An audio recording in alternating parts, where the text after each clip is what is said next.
Welcome to Winchester News Online as we continue our coverage of the Bison season 2008-2009. And joining me in the studio today is the man who backstopped the Bison this season, collecting an all-star along the way as well as many other plaudits. Kevin, thank you very much for coming in. Let's just ask, was this the toughest season you've had to endure as a professional hockey player?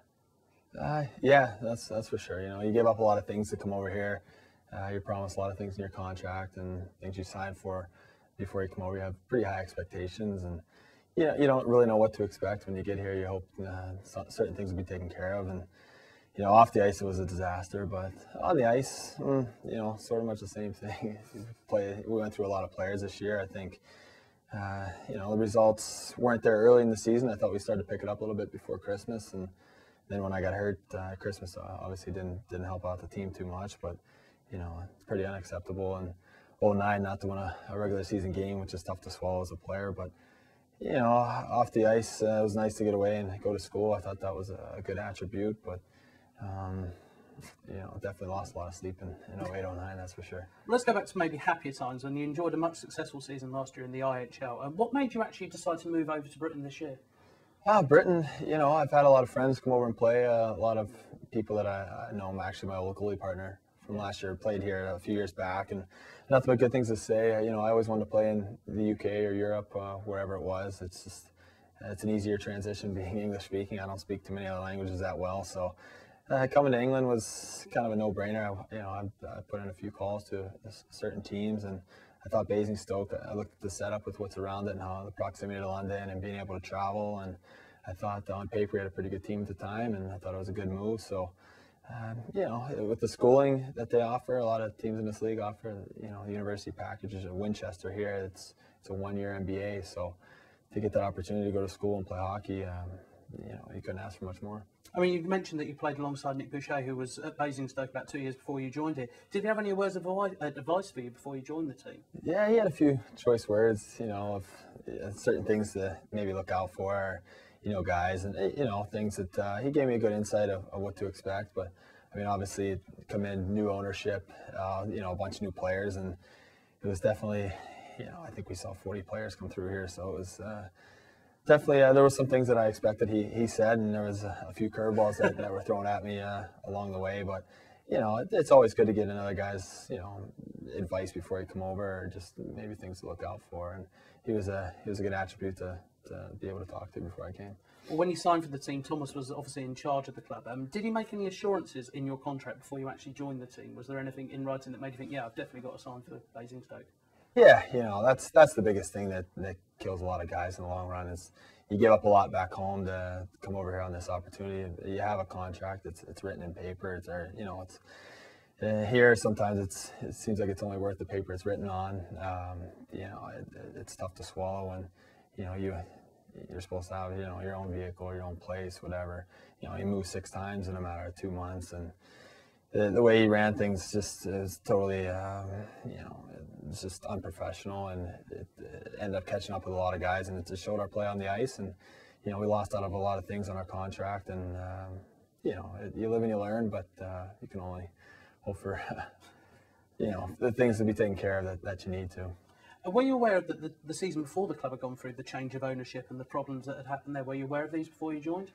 Yeah, I was in constant contact with Shanker all summer and Aldridge, and they were filling me in on what happened before, and when things started to go a little south with Zoom, going bust, Zoom Airlines, and I started getting a little worried, a little panicked, but they assured me that things were going to be okay. Everyone thought Thomas was, the savior, I guess you could say, but that just goes back to the professionalism again. You got to do your homework on these guys, the background checks, and not take anything for granted. I think the league, maybe should approach things a little bit different way, or maybe, Planet Ice the same. I think they were just kind of looking for someone to take it over and, be done with it. But for what Thomas came in and did to not only the players, but the fans and everyone else involved, it's just, it's uncalled for. What did you know about hockey in this country before you came over? Is it the standard of play?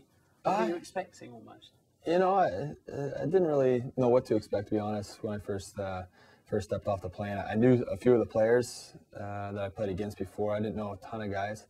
I knew a guy like David Beauregard, played against him for a few years. Obviously, he had a big year this year, 60 goals. But, you know, you just kind of take it with, you know, in stride, I guess you could say. You don't know how good. I've never played with a British player back home at all, so I didn't know how good the imports or the non-import guys were going to be. But you know, the backbone of your team sometimes is the British players. You know, we had a good Sean Thompson, you know, Reynolds. We had a lot of guys that stepped up for us big this year, and some of our better players put up better numbers than some of our imports. So. You know, the majority of the guys can all play back home. It's just a matter of, you know, getting together, having that cohesiveness, and, you know, just getting results on the ice. When you looked at the team that you'll be playing alongside at the start of the season, did you think you were going to have a successful season? What was your sort of aim for this year? Yeah, you know, you always go in, you're pretty optimistic at the start of the year. It's, you know, no matter what happened in years past or whatever, you try to come in and, you know, bring, had some decent success the last couple of years. You try to bring that to the team you've come to and try to lead by example. And I thought on paper, to be honest, you know, our schedule didn't do us any favors early on with the Belfast and, you know, all the tough teams we had to play to start the year. But, you know, there was no excuses. I think, you know, a couple guys were late getting in, and maybe we didn't have those practices we needed to as a team to be prepared for the games. But you're always looking for a home ice for a top 5 finish. You know, as the season started going on, you're like, all right, we got off to a bad start. Maybe you know, we can at least get in the top 7 or 8. And you know, it's obviously you play the whole year for the playoffs, and then go up this weekend and watch the playoffs was definitely tough. It's the first time I've been watching it and not playing it in a long time. When you mentioned earlier on about Zoom Airlines' collapse, and obviously massively affected Bison, probably more than any other team in the league. How close were you not to coming over here with the collapse? Yeah, you know, there was a few times where, you know, you wanted to just pack up and go elsewhere, or maybe take an offer. There's still, you know, some teams from back home that were, you know, what's going on with that team. I was keeping in contact with the team I played with last year and saying, hey, you know, it doesn't look like it's a good deal. Why don't you just try to back out of it now? But you feel that obligation to the team, the players. You know, I gave Shanker and, you know, Ryan Aldridge my word a long time in the summer, and you can't let those guys down. And you felt obligated. Obviously, you had the contract with them, and you wanted to come over here and make a name for myself. That's what I wanted to do. I told myself going into the summer I wanted to play in the UK, and I just wanted to stick to that.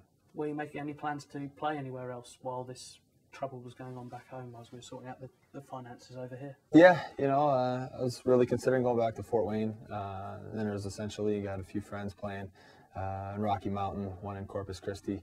You know, some pretty nice places.